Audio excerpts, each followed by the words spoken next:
Subscreve agora mesmo para não perderes nem uma só volta inesperada. Dá like se crês que a justiça poética é a melhor vingança. O cursor piscava, um diminuto batimento carregado de malevolência. Nicolau Ferreira releu o e-mail pela última vez. Um sorriso cruel desenhado no seu rosto cinzelado. Destinatário: Ainhoa Vidigal. Assunto: uma convidada. Localização: Centro de Artes Comunitárias, o Lienzo. Imaginou-a nesse estúdio artístico poeirento e carente de fundos que ela chamava carreira, com as mãos manchadas de carvão e a roupa impregnada de cheiro a terebintina. Imaginou o momento em que abriria este obséquio, visse o logótipo dourado da Gala Anual da Inovações Ferreira e sentisse o familiar travo amargo do que havia perdido. Não era só um convite, senão a reluzente e definitiva prova da sua vitória no divórcio. Estava a enviar-lhe uma entrada de primeira fila para a sua nova vida e ardia em desejos de ver a sua expressão. O domínio do vencedor. O escritório de Nicolau Ferreira era um templo da conquista. Situado no 105º andar, oferecia uma vista panorâmica de Lisboa. Uma cidade que ele sentia que estava a conquistar, contrato tecnológico após contrato. As paredes de cristal, os acabamentos de aço polido e o mobiliário minimalista gritavam uma só coisa: poder. Um poder que havia ganhado, lutado e sacrificado para obter. O seu casamento com Ainhoa Vidigal era agora parte desse sacrifício, uma carga necessária da qual se havia desfeito. Recordava-a como uma pessoa suave, silenciosa e totalmente desprovida de ambição. Ela havia se conformado com o seu pequeno apartamento, o seu trabalho a tempo parcial numa galeria local e os seus passatempos tranquilos. Enquanto ele sonhava com aquisições e moções bolsistas, ela tentava aperfeiçoar uma aguarela. Ele a havia amado, ou isso se dizia, mas o amor não construía um império. A ambição, sim.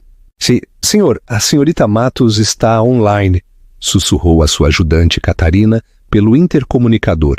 Nicolau alisou uma madeixa de cabelo escuro e rebelde e pressionou o altifalante. Carla, querida, já lhe o enviaste? A voz de Carla Matos era suave e afiada, como um pedaço de cristal caro. A convite acaba de ser despachada, disse ele, recostando-se no seu cadeirão de couro. Virou-se para olhar pela janela. As luzes da cidade começavam a brilhar como uma tapeçaria de diamantes sob ele. O assunto é um convite, simples, elegante, quase benevolente. Carla riu, um som mais performativo do que alegre. Benevolente? És um monstro, Nicolau, e eu amo isso. Crês que virá? Disse Nicolau com uma segurança inquebrável. A curiosidade e um sentido equivocado da dignidade a dominarão. Quererá ver-me, ver se consegue suportar. Pergunta para ti: se estivesses no lugar de Ainhoa, aceitarias a convite só para demonstrar-lhe algo a Nicolau? Comenta embaixo. Alugará um vestido simples, aparecerá completamente fora do lugar e eu serei o cavalheiro perfeito. Lhe apresentarei, lhe mostrarei esta vida, este mundo que nunca pôde alcançar. É realmente a forma mais amável de pôr fim a tudo, de demonstrar-lhe que tive razão desde o princípio.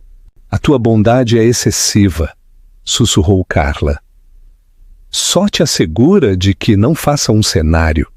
O último que precisamos é de uma ex-esposa a chorar e a armar um escândalo em frente aos membros da junta. A Ainhoa não arma escândalos, zombou Nicolau, recordando as silenciosas lágrimas durante o divórcio.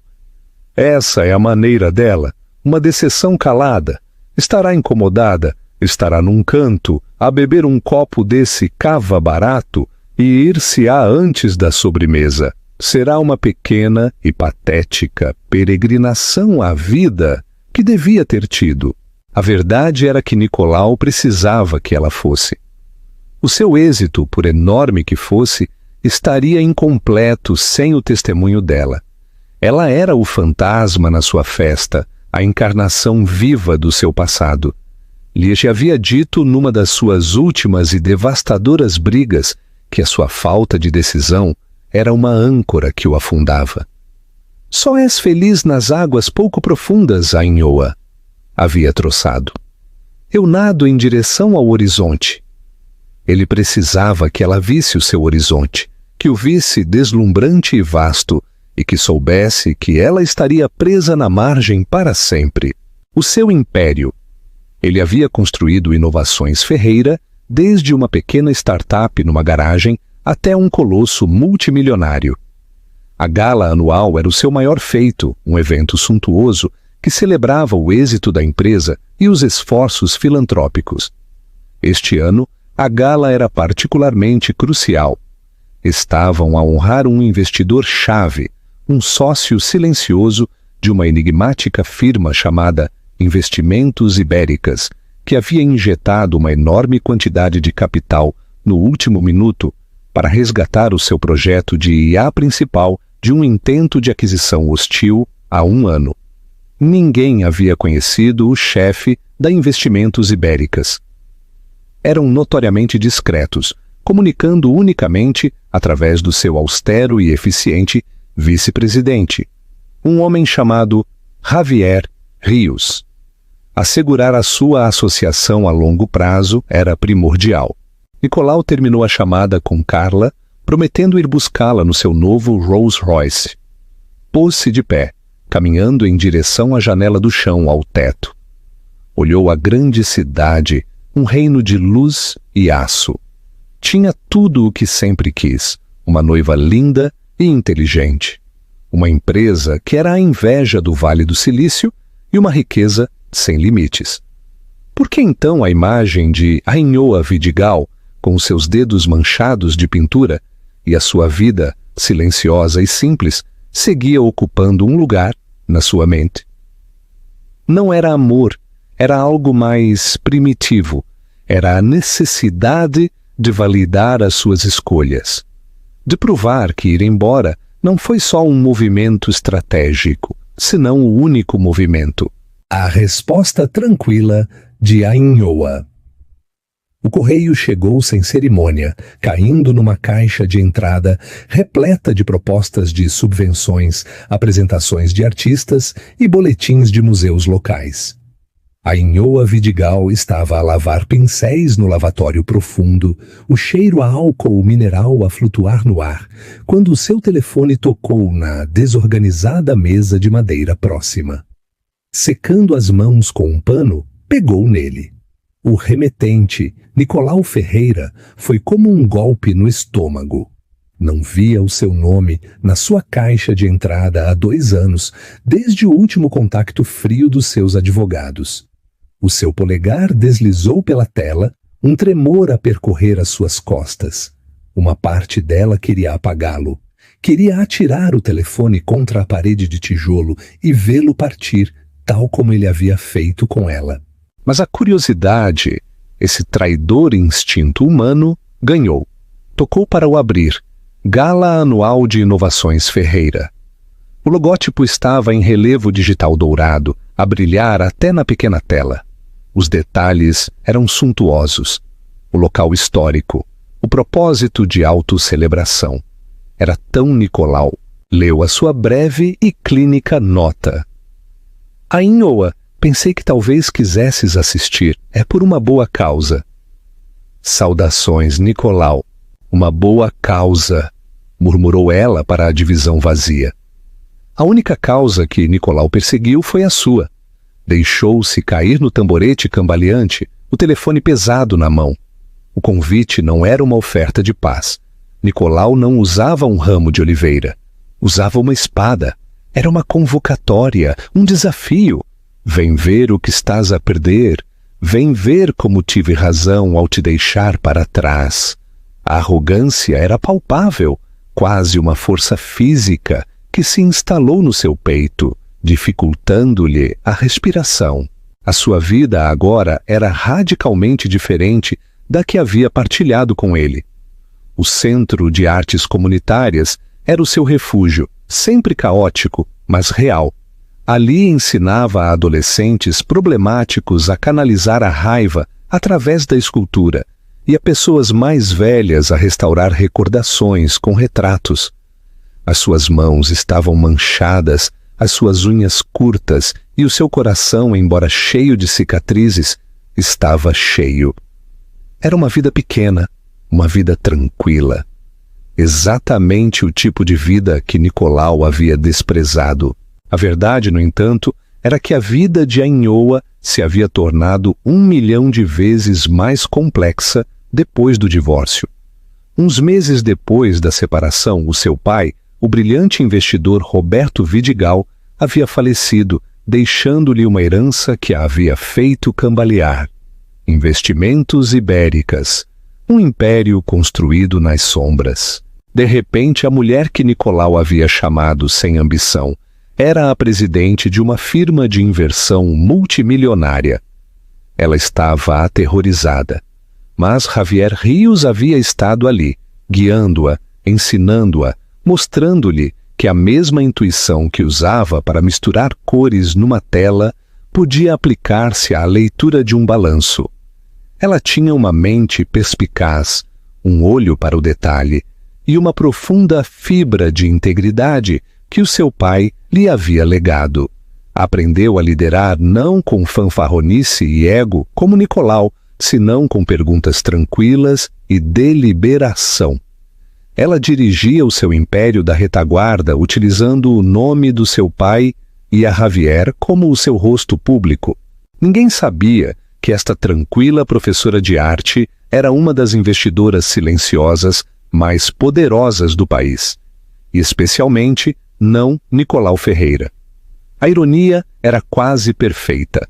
O seu investidor salvador, a enigmática Investimentos Ibéricas, que havia resgatado o seu projeto, era ela. Não te esqueças de dar like e partilhar esta história. O teu apoio ajuda-nos a continuar a contar histórias de empoderamento, como a de Ainhoa. E não sei se deveria ir, lhe confessou a Javier Rios numa chamada telefônica.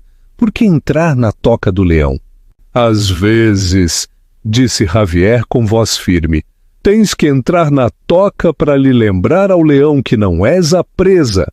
Ainhoa, tu és a presidente da Investimentos Ibéricas. Poderias comprar a empresa dele inteira com um traço de pena. Ele não tem poder sobre ti. Logicamente, tinha razão, mas as feridas eram emocionais, não lógicas.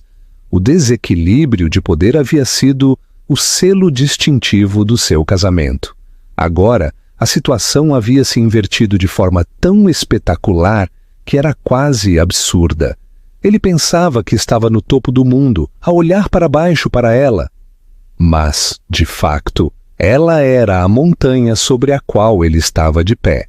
Desligou e olhou ao redor do seu estúdio.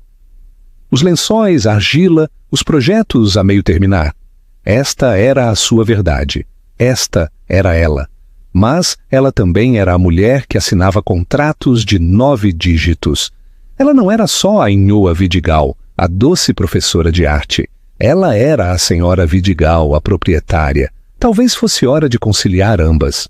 Uma lenta e fria determinação começou a cristalizar no seu interior. Ela não procuraria vingança. A vingança era o jogo de Nicolau. Ela procuraria a reivindicação. Entraria no mundo brilhante dele, não como o fantasma da esposa rejeitada, senão como a mulher na qual se havia convertido. Não armaria um escândalo. Não choraria. Simplesmente seria. E lhe mostraria que a pessoa que ele havia tentado quebrar era, de facto, uma invenção.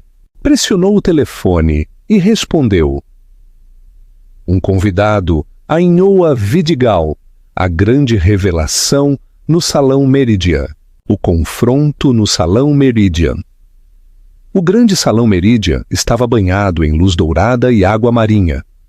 Os candelabros gotejavam cristais como cascatas congeladas. O ar vibrava com o murmúrio do dinheiro, o poder e a influência.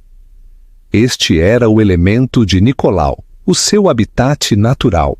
Ele estava perto da grande entrada, uma taça de champanhe vintage numa mão, a outra possessivamente ao redor da cintura de Carla. Ela era impressionante com um vestido carmesim, um contraste dramático com os tons frios do salão. "Querido, superaste-te", sussurrou ela, beijando-lhe a face. "O da gente que é alguém está aqui", disse Nicolau, o seu sorriso forçado, bem ensaiado. O êxito atrai o êxito, mas os seus olhos seguiam fixos na porta.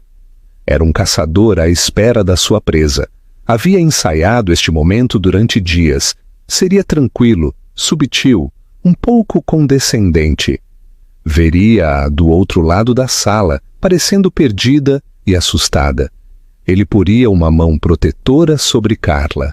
A apresentação seria uma lição de humilhação controlada. "Estás distraído?", comentou Carla, a sua unha perfeita a bater no seu braço. "Continuas à espera do fantasma do teu casamento passado?" "Só a assegurar-me de que todos os meus convidados sejam bem-vindos", mentiu ele sem problemas. Um aguilhão picou-o, uma sensação estranha e indesejada, nervosismo. Por que havia de estar nervoso? Esta era a sua noite, o seu triunfo.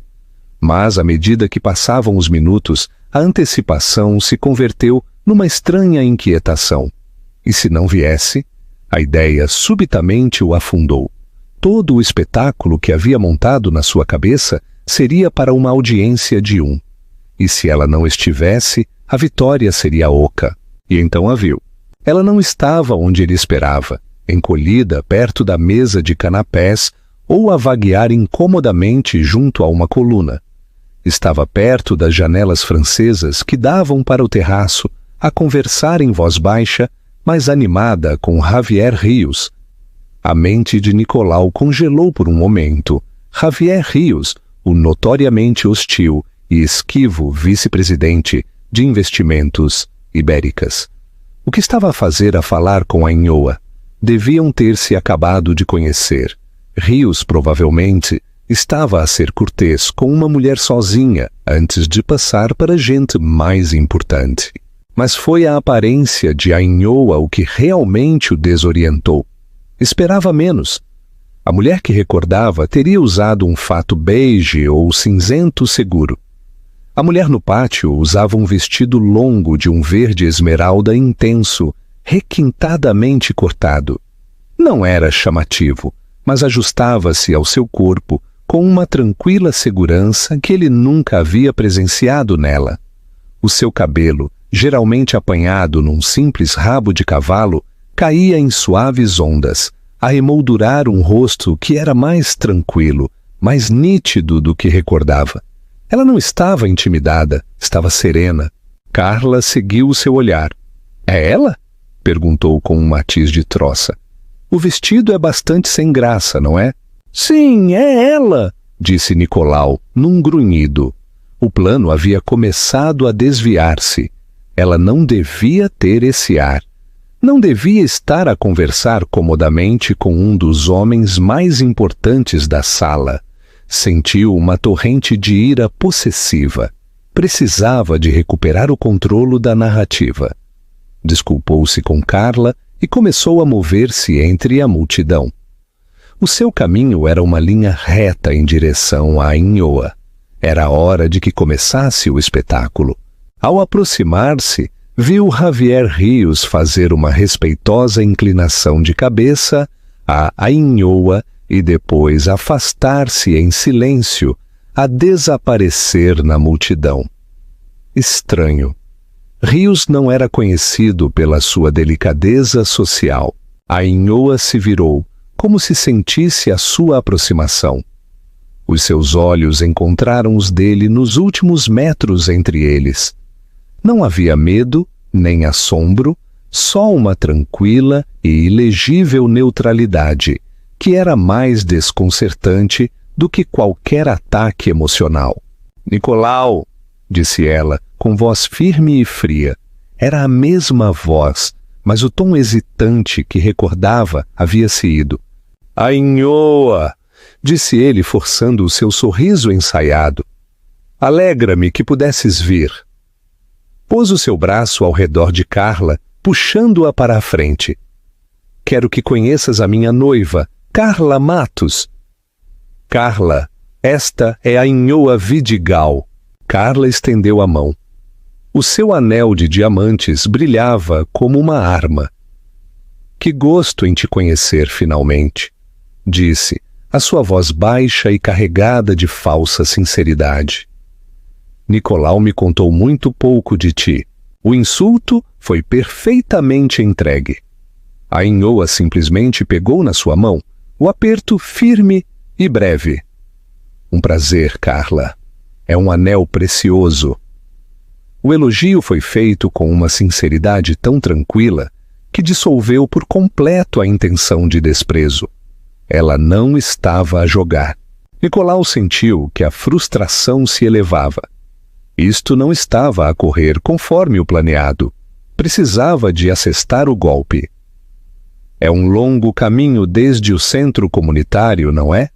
Disse ele, assinalando vagamente o opulento salão. Espero que não te sintas muito assoberbada. Aí estava o golpe, o recordatório da sua pequena vida e a sua grande vida. Olhou o seu rosto à espera de um flash de dor, uma sombra de impotência. A Ainhoa olhou ao redor da sala, um pequeno sorriso quase imperceptível.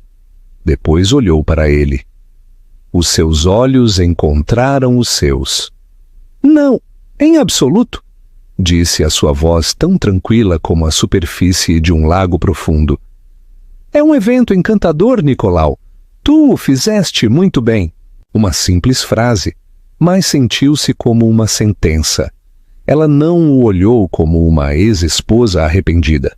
Olhou-o como uma observadora, distante e desapaixonada. O poder que havia cultivado durante tanto tempo estava-se a desmoronar antes que pudesse saboreá-lo. Sentiu uma desesperada e dilacerante necessidade de devolvê-la ao seu lugar, o lugar que ele lhe havia atribuído na sua história. Mas começou a temer que ela havia reescrito todo o livro.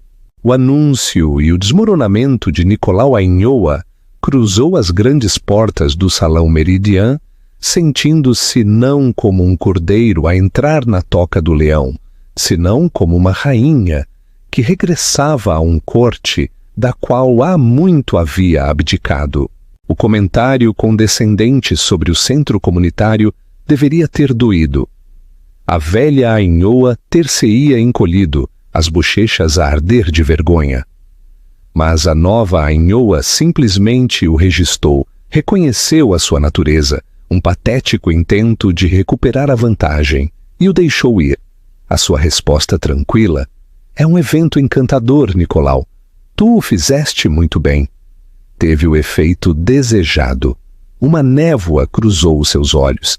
Ele pensou que ela era um espelho para ter a sua grandeza. Resultou que ela era uma janela, e ele estava a olhar através dela. Sentindo a perda de controlo de Nicolau, Carla interveio. Ainhoa, exatamente a que te dedicas. Nicolau mencionou arte, certo? Soa tão vintage e encantador? Dirijo uma ONG de artes no centro da cidade, disse Ainhoa com simplicidade. Oferecemos educação artística e terapia a comunidades carenciadas. É muito gratificante. Não deu mais detalhes, não se pôs na defensiva. Afirmou-o como um facto tão concreto e valioso como qualquer um dos empreendimentos de Nicolau. Nicolau soltou uma risada desdenhosa. A minha Ainhoa, sempre a salvar o mundo. Eu, em troca, contento-me em possuí-lo. Antes que ela pudesse responder, as luzes do salão se atenuaram ligeiramente e um agradável toque de sino soou. Um homem subiu ao estrado no cenário principal. Senhoras e senhores, por favor, prestem atenção, anunciou o apresentador. Nicolau ajustou a gravata. O seu sorriso de suficiência regressou. É hora do espetáculo, lhe sussurrou a Carla. Dirigiu a Ainhoa um último olhar desdenhoso. Que desfrutes, Ainhoa. Prova os canapés. De certeza que são melhores do que os que costumas comer. Com isso, conduziu Carla em direção à parte dianteira da sala, deixando-a. Mas ela não estava sozinha. Do outro lado da sala encontrou o olhar de Javier. Ele anuiu suavemente a encorajá-la. Era a hora.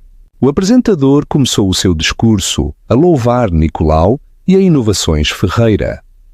Falou de inovação, visão e liderança de mercado.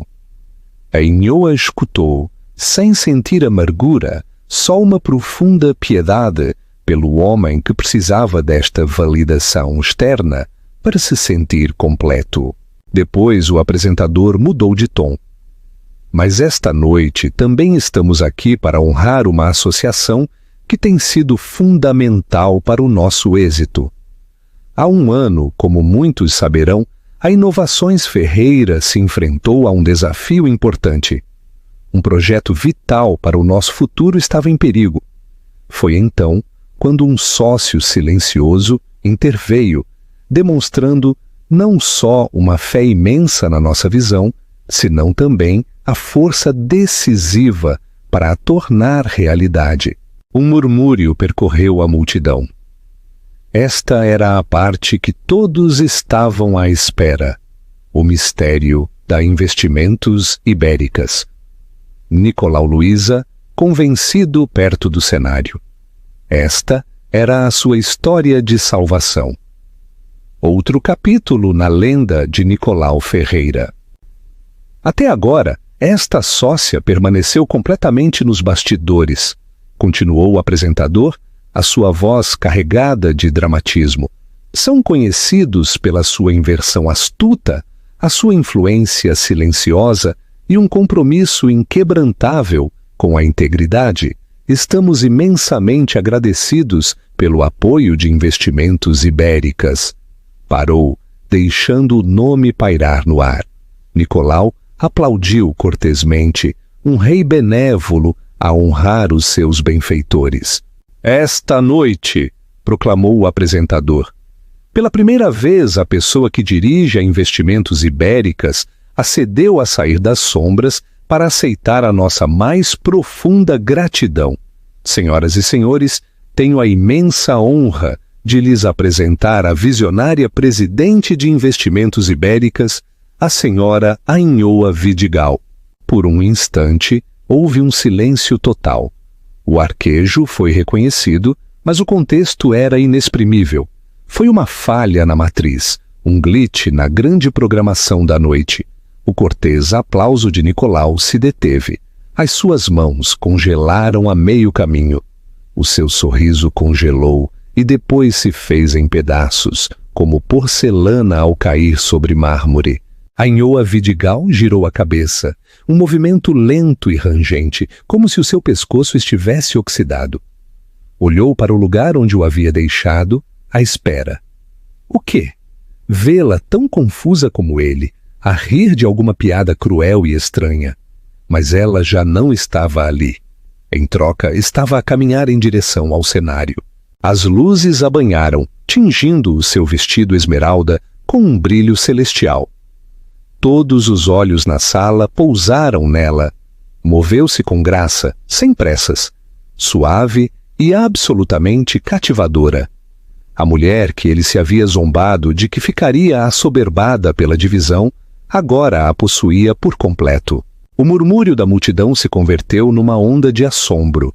A gente se virava, assinalava, as suas mentes a girarem para ligar os pontos entre a ex-esposa tímida, que ele mencionava de passagem, e a figura poderosa e misteriosa no cenário. O mundo de Nicolau cambaleou. O chão se abriu sob os seus pés, deixando-o numa queda livre e vertiginosa. O seu cérebro lutava freneticamente por processar a informação, como tentar forçar uma clavija quadrada num buraco redondo. Investimentos Ibéricas, o seu salvador, o investidor silencioso e poderoso. O pai dela chamava-se Vidigal. Roberto Vidigal, o investidor excêntrico e recluso, havia morrido há uns anos. Havia-lhe deixado tudo à sua filha.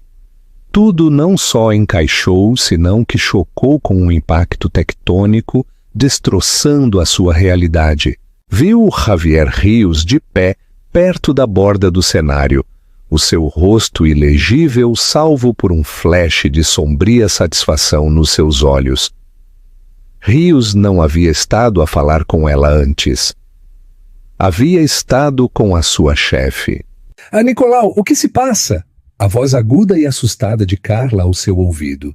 O seu agarre no seu braço sentiu-se subitamente doloroso. Isto é uma piada? Nicolau não pôde responder. A sua garganta se fechou, o alento preso nos seus pulmões. Só podia olhar enquanto a Inhoa subia as escadas do cenário e lhe apertava a mão ao apresentador. Ela se aproximou do microfone, ajustando-o com uma calma familiar que sugeria que esta não era a sua primeira vez a falar perante uma multidão. A sua voz era clara e uniforme, a ressoar pelo auditório emudecido. Não havia rasto da mulher hesitante que ele havia conhecido. "Obrigado", começou ela. Os seus olhos varreram a audiência. Não se detiveram nele. Era como se ele não estivesse ali. Inovações. Ferreira é uma companhia de visão notável e Investimentos Ibéricas orgulha-se de fazer parte desse viagem. O meu pai, Roberto Vidigal, ensinou-me que a melhor inversão não é na tecnologia ou o mercado, senão nas pessoas. Vemos nesta companhia um impulso à inovação que cremos que merece ser protegido. As suas palavras foram profissionais, amáveis e completamente objetivas. Cada uma era um prego no caixão da sua narrativa. Ela estava a louvar a sua companhia, uma que agora possuía parcialmente, uma que ela havia salvado. Ele não havia atraído a sua inversão. Havia sido o beneficiário da sua calculada decisão de negócios. O poder que ele havia acarinhado, que havia moldado toda a sua autoperceção, era uma mentira. Ele não era o rei. Era o bufão da corte, e nem sequer sabia que levava o guizo. Sentiu que centenas de olhos se pousavam nele. Podia sentir a sua pena, a sua mórbida curiosidade. Ele era o centro da troça, o grande Nicolau Ferreira, humilhado no seu próprio cenário pela tranquila e humilde esposa que havia descartado. Carla recuou meio passo, o seu rosto pálido de horror e cálculo. Já não via um noivo poderoso. Estava a ver um tolo. A Inhoa falou breve e cortesmente. Falou do futuro, de objetivos partilhados, de compromissos filantrópicos. Não tropeçou. Não o olhou nenhuma vez. A sua completa indiferença foi mais devastadora que qualquer briga ou acusação entre lágrimas. Ele a havia convidado aqui para fazer uma nota de rodapé na sua história, e ela acabava de revelar que ele era um personagem secundário na sua. Quando terminou o seu discurso com um estrondo de aplausos, finalmente, olhou através da multidão e o encontrou. Os seus olhos não continham malícia, nem triunfo. Só uma tristeza tranquila e concludente. Era um olhar que dizia: acabou. Não o seu casamento. Esse terminou há anos, senão o seu controlo sobre ela. O fantasma que ele havia tentado invocar o estava a atormentar. O aplauso continuou, um som que para ele soava como uma risada histérica. Ele havia querido humilhá-la, mostrar-lhe quão pequeno era o seu mundo. Mas em seu lugar, de pé, no salão de baile dourado, rodeado pelo esplendor do seu êxito, Nicolau Ferreira nunca se havia sentido tão insignificante em toda a sua vida. O arrependimento era uma coisa tangível, uma pesada pedra fria no meio do seu peito, e soube, com certeza enjoativa, que era uma carga que levaria para sempre. O último adeus. Quando o aplauso se acalmou, a Inhoa sentiu uma profunda quietude. A tempestade havia passado. Durante anos havia carregado o peso do julgamento de Nicolau, a vergonha silenciosa de se sentir inadequada. Nesse cenário, sob as luzes, ela não havia atuado um papel.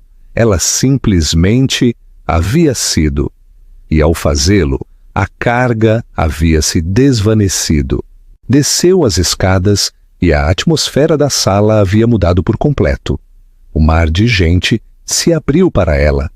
Os rostos, que antes eram indiferentes, agora brilhavam com curiosidade, reverência e ganância.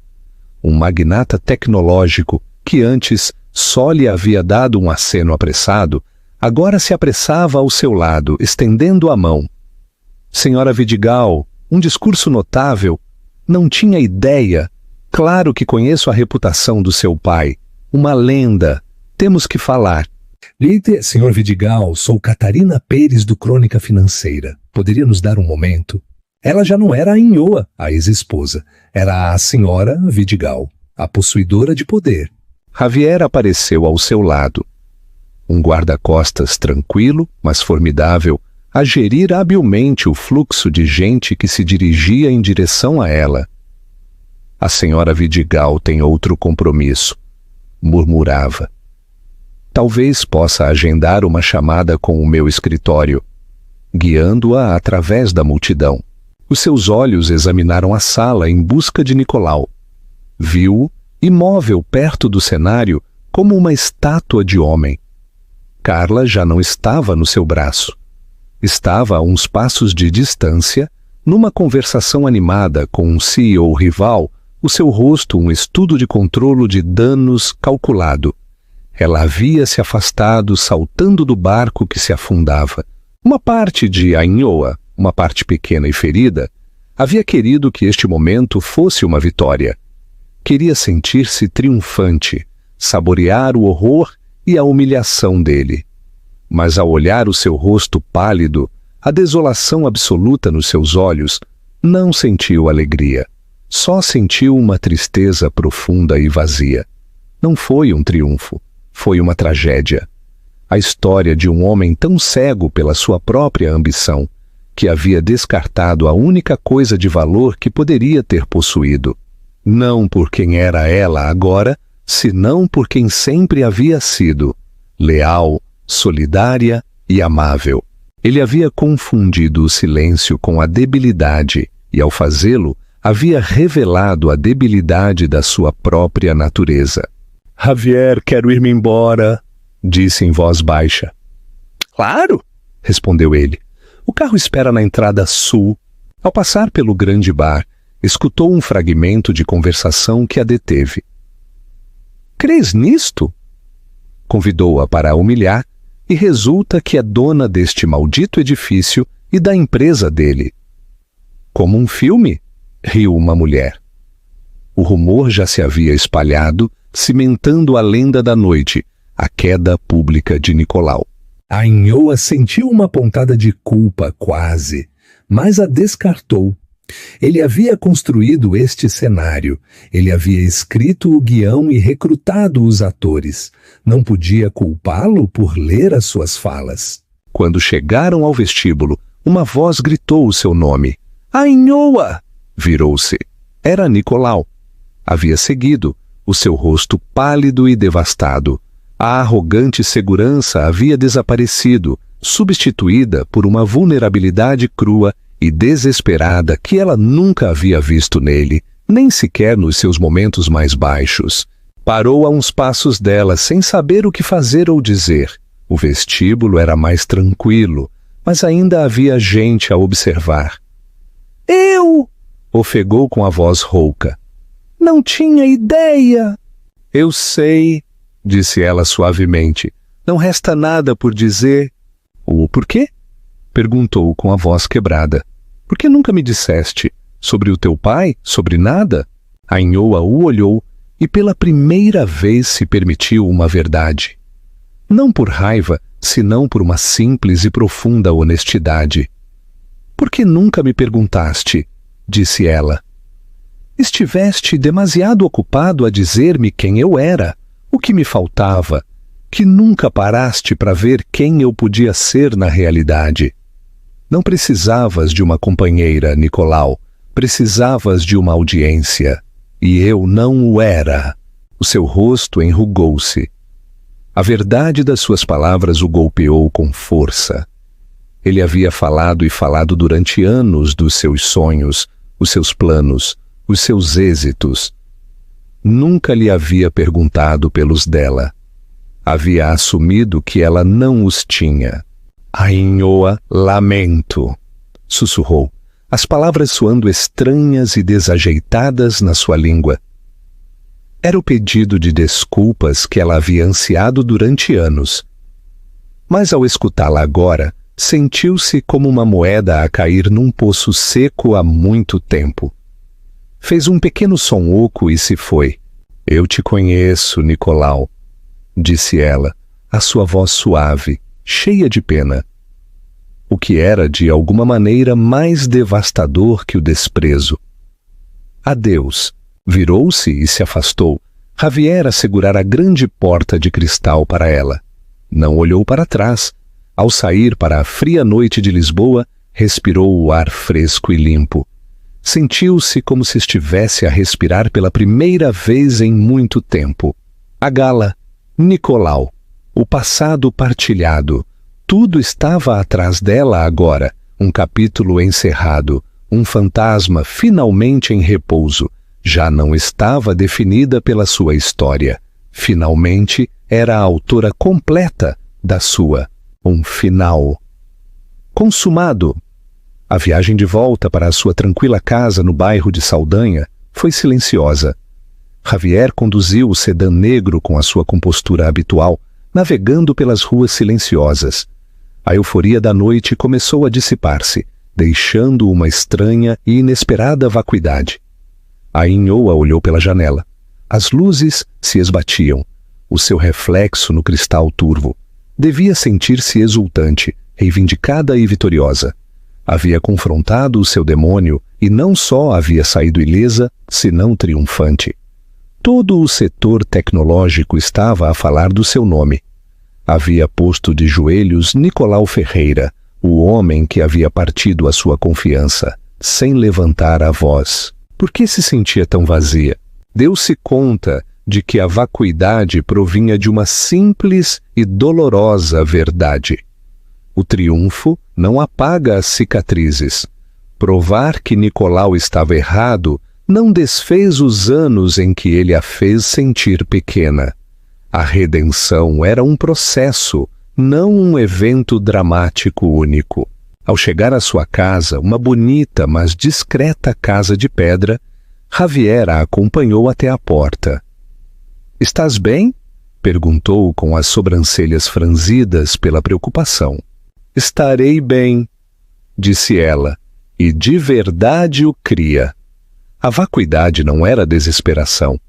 Era só espaço, um espaço que alguma vez conteve dor e agora estava vazio, à espera que algo novo crescesse. Tirou o vestido esmeralda, deixando-o cair ao chão como uma muda de pele. Lavou a maquilhagem e pôs uma simples t-shirt suave e calças de pijama. Foi ao seu estúdio na parte traseira da casa, o único lugar onde se sentia completamente ela mesma. O ar cheirava a argila e óleo de linhaça. Um lenço a meio terminar estava no cavalete, um cenário da escarpada costa galega, com um mar embravecido e penhascos inquebráveis.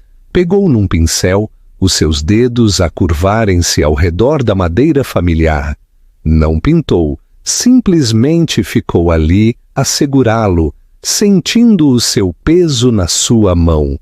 O seu telefone vibrou incessantemente na mesa próxima. Sabia que seria uma cascata de mensagens. Jornalistas, sócios de negócios, pessoas que não haviam falado com ela em anos. Ignorou-os. Em seu lugar, Pensou no rosto de Nicolau, no vestíbulo, a desolação absoluta. Ela lhe havia tirado a sua história, a história que se havia contado a si mesmo sobre o seu êxito e as suas escolhas. Ele havia construído toda a sua identidade sobre a ideia de que deixá-la era um passo necessário em direção à grandeza. Ela lhe havia mostrado a ele e ao mundo que havia deixado para trás a grandeza. Já não o odiava. O ódio era um fogo que precisava de demasiado combustível. O que sentia agora era uma profunda e pungente pena. Pobre do homem tão inseguro que teve que construir um castelo de cristal ao redor de si mesmo, e agora obrigado a viver entre os fragmentos. A sua vitória não estava no seu fracasso. A sua vitória estava nesta divisão. Estava na alegria silenciosa que encontrava na criação, no trabalho significativo que fazia no centro, na lealdade de um homem como Javier, no legado que o seu pai lhe havia confiado. A sua vitória era a vida tranquila e humilde que Nicolau havia desprezado.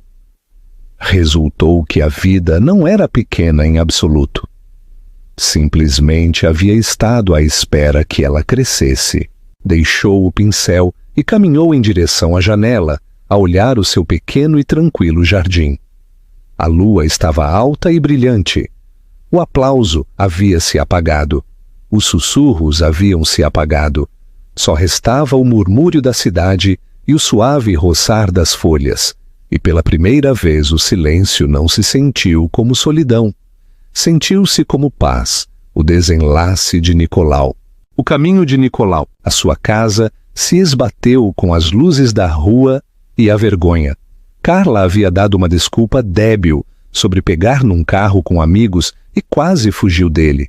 A sua última olhadela foi uma mistura de desprezo e pena. Ele não a culpou. Ele era um pária social, uma história de advertência que se sussurraria em cocktails e reuniões de junta durante meses. Entrou no seu sótão vasto e estéril, o silêncio caindo sobre ele. Foi ao bar. Serviu-se de um uísque, bebendo-o de um trago. O ardor não entorpeceu a fria e profunda certeza da sua própria estupidez. Estiveste demasiado ocupado a dizer-me quem eu era. Nunca paraste para ver quem eu podia ser na realidade. As palavras de Ainhoa ressoaram no espaço grande e vazio do apartamento, no espaço grande e vazio da sua alma. Ele havia sido um tolo cego e arrogante. Desmoronou-se no sofá. O seu copo de uísque escorregou da sua mão e caiu sobre a carpete grossa. Afundou o rosto nas mãos e um soluço áspero saiu do seu peito. Não era um choro pela reputação perdida ou um casamento fracassado. Era um choro pela sua própria alma perdida. Era um choro pelo bom homem que pôde ter sido, o homem que Ainhoa amou uma vez, o homem que ele havia destruído sistematicamente na sua busca de uma coroa oca. A carta de redenção não enviada.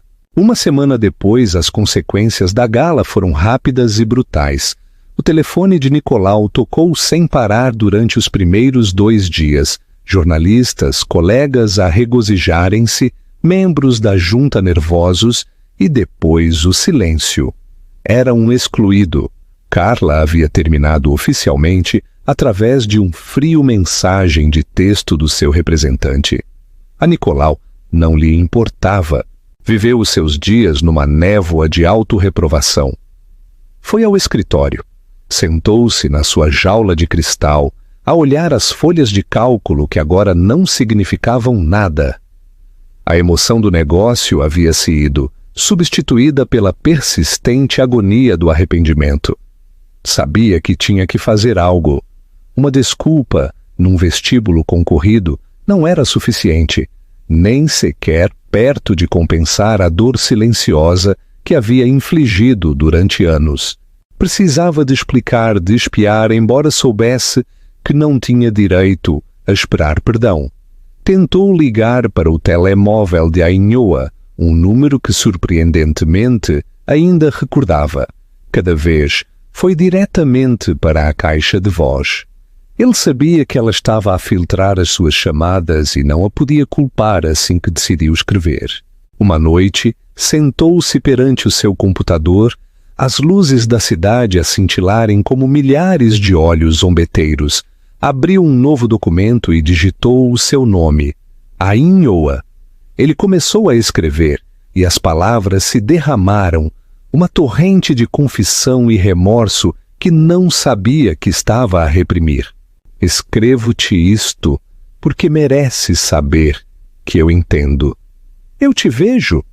Vejo quem tu foste sempre. E finalmente, vejo quem sou eu. E vou mudar, não por ti, senão por mim. Vou passar o resto da minha vida a tentar cultivar uma fração disso em mim mesmo. Lamento imenso, de verdade, Ainhoa, por tudo. Digitou as últimas palavras. O peito lhe doía. As lágrimas embaçavam a tela. Era o mais honesto que jamais havia escrito. Leu-a repetidamente, o seu dedo a flutuar sobre o botão de enviar. Esta confissão crua e patética. O que ganharia? Seria outra intrusão na sua nova vida tranquila, outra exigência sobre a sua energia emocional. Ela já lhe havia respondido no vestíbulo. Adeus. Era uma conclusão clara. Um presente. Descarregar-lhe esta carta seria um ato egoísta, um último intento de fazer da sua dor o problema dela. Deu-se conta de que a redenção não estava em gestos grandiosos ou desculpas floridas. Era um trabalho silencioso, persistente e difícil. Implicava ação, não palavras. Com uma respiração profunda e trêmula, Nicolau Ferreira selecionou o texto completo do documento. Pensou em Ainhoa no seu estúdio, as suas mãos cobertas de argila, a criar algo real e significativo. Pensou no homem que queria ser, um homem digno do seu próprio respeito, e pressionou a tecla apagar. A tela se obscureceu. A carta permaneceria sem enviar. A sua expiação não consistia em dizer-lhe que mudaria, senão na mudança em si. O caminho pela frente era longo e árduo, mas pela primeira vez estava a ver o horizonte correto. Mensagem final e chamada à ação. A história de Nicolau e Ainhoa é mais que uma revelação dramática. É um poderoso recordatório de que a nossa percepção dos demais, frequentemente, é um reflexo de nós mesmos. A arrogância de Nicolau o cegou perante o valor real de Ainhoa, levando-o a uma humilhação pública que o obrigou a enfrentar a vacuidade do seu próprio êxito. O viagem de Ainhoa, de esposa tranquila e subestimada a mulher empoderada e segura de si mesma, nos mostra que a verdadeira fortaleza não radica em ser a pessoa mais ruidosa da sala, senão em reconhecer o teu próprio valor, mesmo quando mais ninguém o faz. A sua história explora os complexos temas do arrependimento, a redenção e o poder silencioso do autorrespeito. Se esta história de traição e empoderamento ressoou contigo, por favor, demonstra o teu apoio. Dá like a este vídeo. Partilha-o com quem ame as histórias de justiça poética e subscreve ao nosso canal para mais histórias inspiradoras e dramáticas. O que farias se tivesses o poder da Senhora Vidigal? Dar-lhe-ias a Nicolau uma segunda oportunidade nos negócios ou no amor? Deixa a tua opinião nos comentários.